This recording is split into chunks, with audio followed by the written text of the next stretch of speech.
না দেখে কমেন্টস করব। প্রিয় মালতী একদম আমাদের আশেপাশে ঘটে যাওয়া গল্প।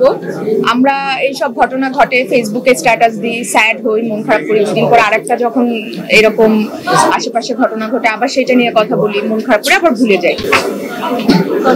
Thank you. দেখছো? হ্যাঁ অসাধারণ অসাধারণ। আমি বলছিলাম ছবি দেখে যে অসাধারণ। আর কি বলবো, অসাধারণ। আমি বারবার একটা কথা বলছি যে প্রিয় মালতী একদম আমাদের আশেপাশে ঘটে যাওয়া গল্প।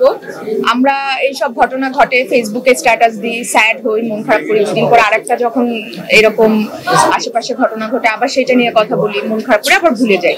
কিন্তু প্রিয় মালতী আমার মনে হয় গল্পটাই এই জন্য চুজ করা যেন আমরা এত সহজে এইসব ঘটনা না ভুলি। এবং এই যে মালতীর সাথে যেটা ঘটলো, মালতীর যে স্ট্রাগল লাইফ, এটা প্রত্যেকটা নারীর জীবনে নানান ভাবে আসে। হয়তো মালতীর জীবনে একভাবে এসছে, আরেকটা নারীর জীবনে অন্যভাবে আসে। নারীদের এই ব্যক্তি জীবনে যে স্ট্রাগল বা তাদের যে কত কিছু ফেস করতে হয়, এটাই প্রিয় Malati. And Mehjabin is the best. আমার মনে হয় মালতী মেহজাবিন ছাড়া সম্ভব হতো না। তো থ্যাংক ইউ। আমরা আমাদের না দেখে কমেন্টস করব।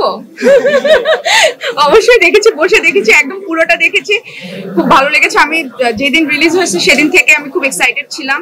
আমি বারবার ভাবছিলাম যে ছবিটা আমি এসে দেখবো, এবং আজকে আমি খুবই এক্সাইটেড ছিলাম যে আমি পুরো ছবিটা একদম মনোযোগ দিয়ে দেখতে চাই। এবং অসাধারণ, আমার খুব ভালো লেগেছে। এবং আমি চাইবো যারা এখনো দেখেননি আপনারা প্লিজ হলে এসে প্রিয় মালতী দেখেন। Thank you.